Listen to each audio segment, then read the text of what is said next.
जातीय एनजीओ प्रहार पक्षर सांबादिक बुद्धिजीवी आलोचना सभा। कलाहांडी जिलार भवानीपाटना स्थित एक बेसरकारी होटेल में जातीय एनजीओ प्रहार पक्षर जिलार वरिष्ठ सामाजिक कर्मी, शिक्षाविद, बुद्धिजीवी और सांबादिक मानक नहीं एक आलोचना सभा आयोजन कर परिचर्चार मुख्य विषय थिला दक्षिण पश्चिम ओडिशा और स्टील शिल्प आधारित पूर्व ओडिशा मध्य औद्योगिकरण अंतर को किपरि ह्रास करा जाय पारिबो एवं उभय अंचल रे चाकरी सुजोग प्रति व्यक्ति साधारण आय समानता किपरि अणा जाय पारिबो। एही कार्यक्रम प्रहार द्वारा आयोजित होइतिला, जहां public response against helplessness action for redressal अभियान अधीन रे जीविका विकास, चाकरी सृष्टि और आर्थिक समावेश क्षेत्र में काम करुछि। दक्षिण पश्चिम ओडिशा रे विकास रो अपार संभावना रही, किंतु जीविका चाकरी क्षेत्र में एपर्यंत अनेक समस्या रही। कलाहांडी, बलांगीर, रायगड़ा भली दक्षिण पश्चिम अंचल गुड़िक औद्योगिकरण भयंकर भाव रही। यही कारण पश्चिम ओडिशार प्रति व्यक्ति आय प्राय 1.82 लाख थिबा बेले दक्षिण पश्चिम ओडिशार यह केवल 32,000 रही। यही असमता को ह्रास करने कलाहांडी, रायगड़ा, बलांगीर भली जिले में प्राकृतिक संपद आधारित औद्योगिकरण आवश्यक।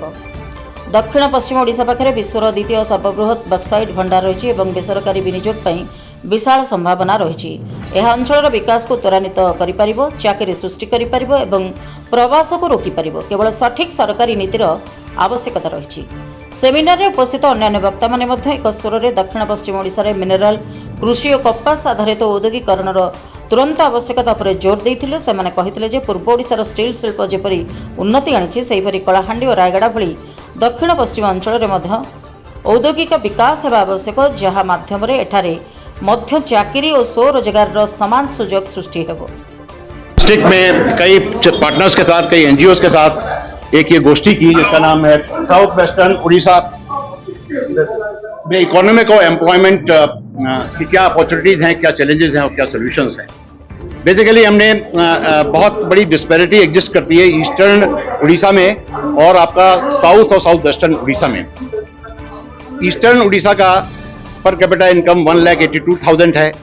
आपके साउथ और साउथ वेस्टर्न उड़ीसा का पर कैपिटा इनकम जो है 32,000 है। ये सीधा सीधा इंडिकेट करता है कि जो ईस्टर्न में इकोनॉमिक एक्टिविटी है, जो इंडस्ट्रियलाइजेशन है, वो सेंटर्ड है, स्टील बेस्ड है या जो भी है स्टील बेस्ड इंडस्ट्री की वजह से वो लीड कर रहा है।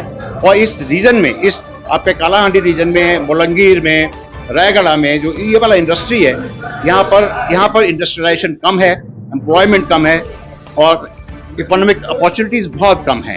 तो इस डिस्पैरिटी को दूर करने के लिए आज क्या सॉल्यूशंस हो सकते हैं, क्या अपॉर्चुनिटीज हैं और क्या चैलेंजेस हैं, इसको डिस्कशन करने के लिए आज हमने ये एक सेमिनार ऑर्गेनाइज किया है।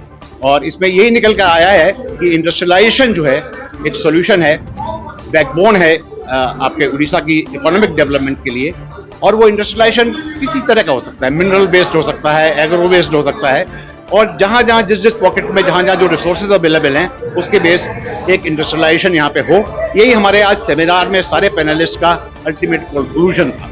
वो एग्रो बेस्ड हो सकता है, मिनरल बेस्ड हो सकता है।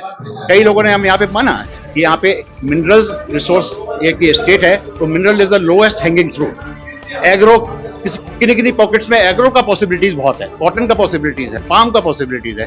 तो यहाँ पे अगर हमें एम्प्लॉयमेंट जनरेट करना है लोगों को, क्योंकि कई बार गांव में हमें बताया लोगों ने कि यहाँ पे सब कुछ होने के बावजूद भी एम्प्लॉयमेंट नहीं है, स्थायी एम्प्लॉयमेंट नहीं है, परमानेंट एम्प्लॉयमेंट नहीं है। तो यही हमारा ऑब्जेक्टिव था इस कॉन्फ्रेंस को करने का, ताकि हम चीज़ों को समझ सके, जान सके। और सारे पैनलिस्ट का आज अल्टीमेटली कंक्लूजन ये था कि इस क्षेत्र में एक डेडिकेटेड इंडस्ट्रियलाइजेशन कॉरिडोर की ज़रूरत है और रिसोर्स बेस्ड इंडस्ट्रियलाइजेशन यहाँ पे होना चाहिए, तभी यहाँ पे जॉब्स क्रिएट होंगी। Thank you so much. Kalahandi Bhawani Manhira report, Republic Odisha, साधारण लोकों स्वर।